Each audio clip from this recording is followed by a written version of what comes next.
guys, my name's Ruth. I'm a health visitor in England, and today I'm going to talk to you about the first foods that you might be introducing to your baby when they're showing signs of being ready to wean.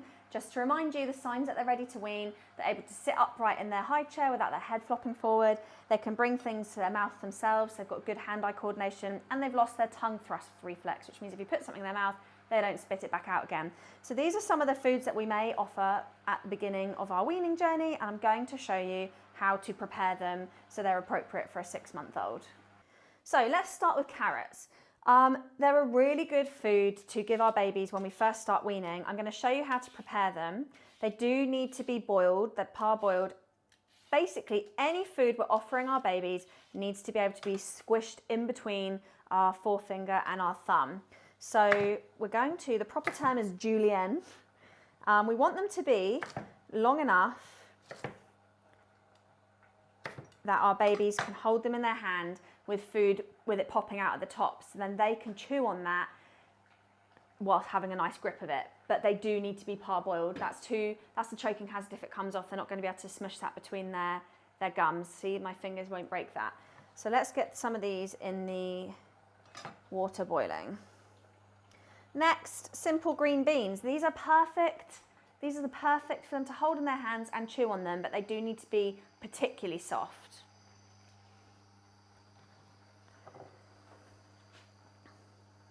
Now let's get on to apples. All fruit that has a skin, the skin does need to be removed because the skin, even when it's cooked, is never going to break down in between their finger and thumb, in your finger and thumb, sorry. So we're going to chop these into similar length.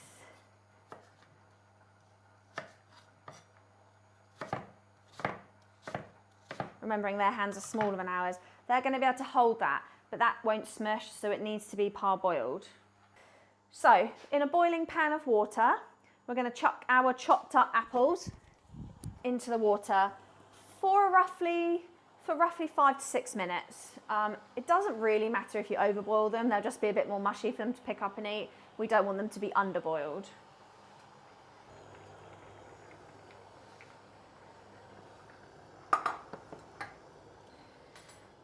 It's of course worth noting with any cooked food, I know you know this guys, we obviously need to wait for it to have cooled down enough. A really good test of that is if you can squeeze it between your fingers.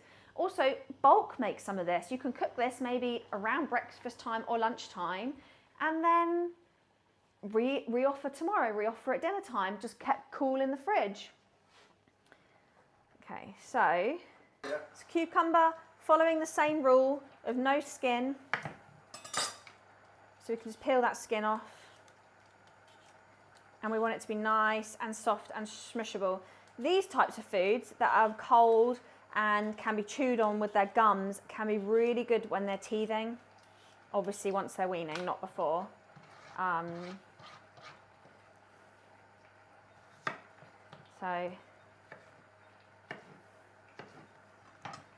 So with cucumber, that is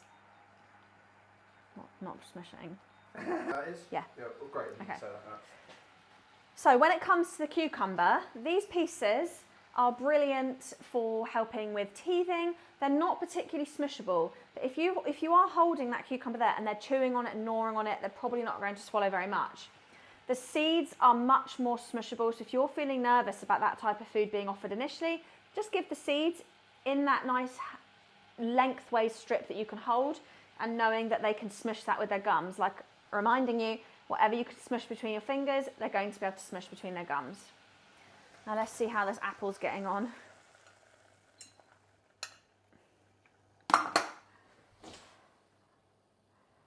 That's better.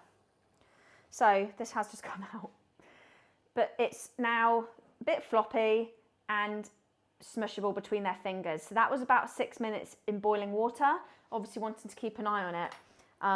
But that is perfect for them. So you could just chop up a whole apple and you can see it's completely smushed up in my fingers. Whoops.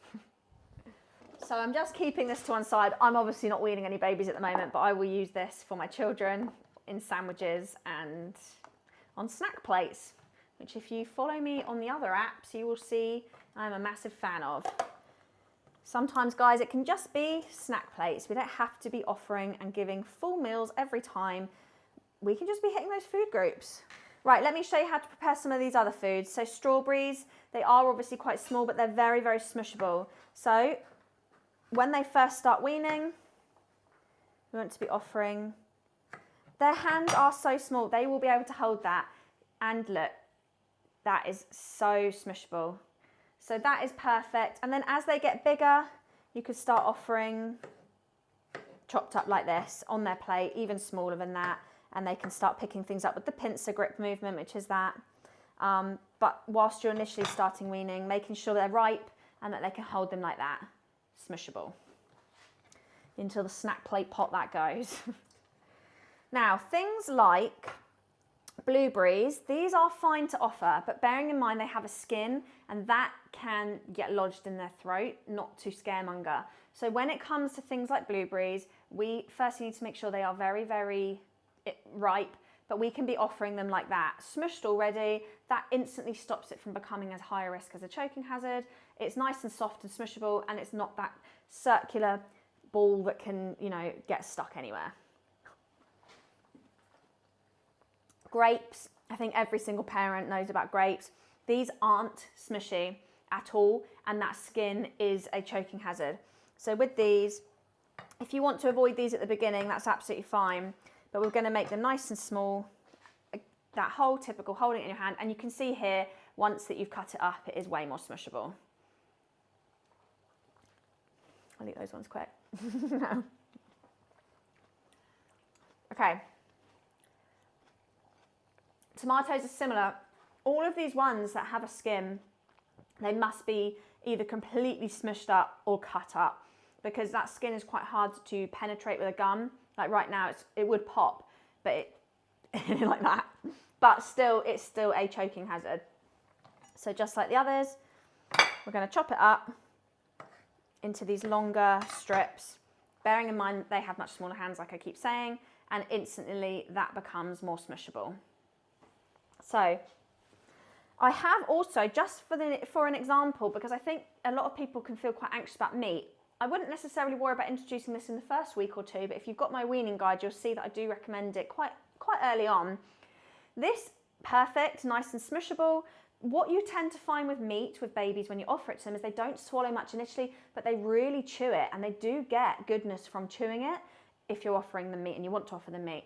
So that is perfect to be offering your baby some chicken, nice and soft. You can do that with fish, flaked fish, making sure that you check out for bones.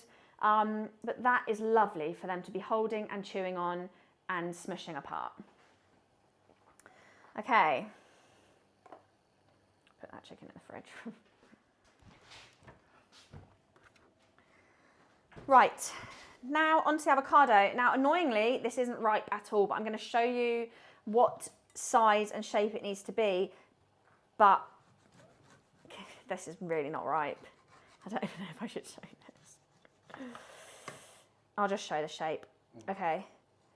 Right, so with avocado, what you can actually do, because it's very slippy when it's ripe, is with avocado, this isn't ripe enough. I've picked up non-ripe ones. They need to be smushable, like I keep saying. But with avocado, a nice little tip is, because they can get very slippy when they are ready to eat, is having a little bit of skin at the end there, keeping an eye on your baby. You should always be with your baby when you're introducing solids, because we don't want them, you know, just swallowing that piece. But that can give them a little bit of texture and grip to hold on to. If you find that they're not getting on with that, take the whole thing off.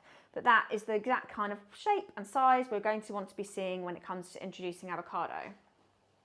Now, with bananas, these are very good to give to babies. They're soft, you know, as long as they're ripe.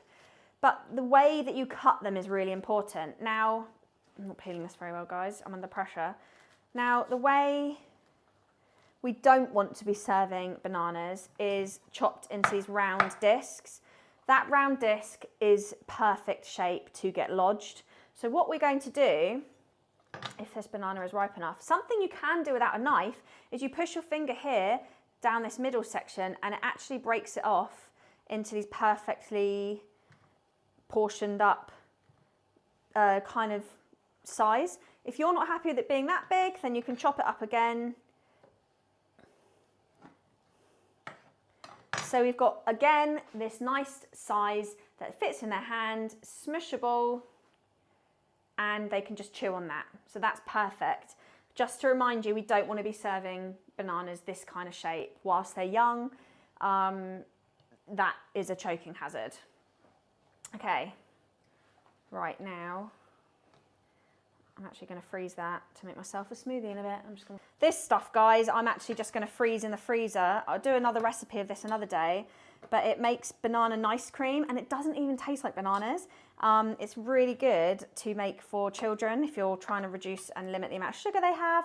You basically, it's another recipe for another day, but you take the skin off, chop it up, freeze it, and then maybe next week I will film how we make it into ice cream. The freezer is awful. You can add that in though, so that. Right, okay.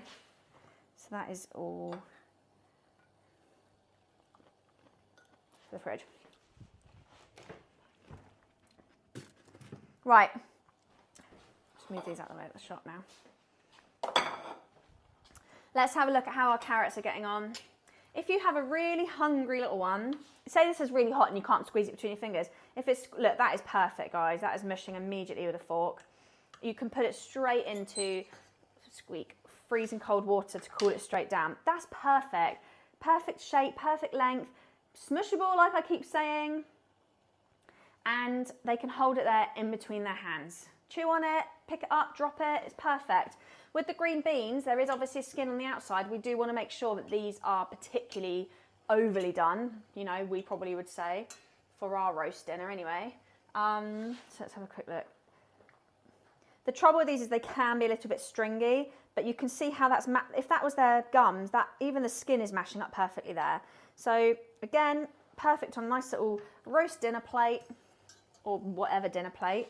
These are a really good vegetable to give, perfect length, just making sure they are as squishable as possible. But that is a lovely another one for them to chew on. It's not the shape that they'll be able to choke on. It's also, I just want to give you all a reminder, this is all in my weaning guide. And I will follow up a YouTube video talking about how to wean as well. This is just examples of first foods to be giving. Is that there is actually not much evidence at all that introducing solids and baby-led weaning increases the risk of choking any more than spoon feeding. Choking is very, very rare. Obviously, it's something we need to be aware of. Gagging and choking are very different things. And if it's something you're feeling particularly anxious about, please do look at local first aid courses. You can even attend them online just to give you a bit of reassurance of how to act if your baby does choke. But the general rule of thumb is choking, they go silent. Gagging, you can still hear a noise. Gagging is very normal. Their gag reflex is much further forward and it tends to move back by about 9 or 10 months. So it's very easy to set that gag reflex off. And often when we give spoon feeds, we can miss that gag reflex and they lose that whole developmental patch of learning how to handle foods and how to swallow foods, you know, with that gag reflex there in place. So I hope that that's given you a little bit of confidence and reassurance in how to provide and give solids in the first week. If you'd like me to do a second video, please comment below, subscribe, share with your friends. I'd absolutely love it if you could. And I'll do a video on scrambled eggs and things and toast and ways to introduce those after they've sussed this kind of food out. So let me know. Calmness is your superpower as always. Please go and take a look at my other social media platforms and I've got lots of guides. One is actually on how to introduce solids. I've got fussy eating, 2 different sleep ones, toilet training, a behaviour one. Go check it out, we'll link it below. Good luck, you've got this. Don't overthink it. They're not going to swallow much. It's all about learning how to do it.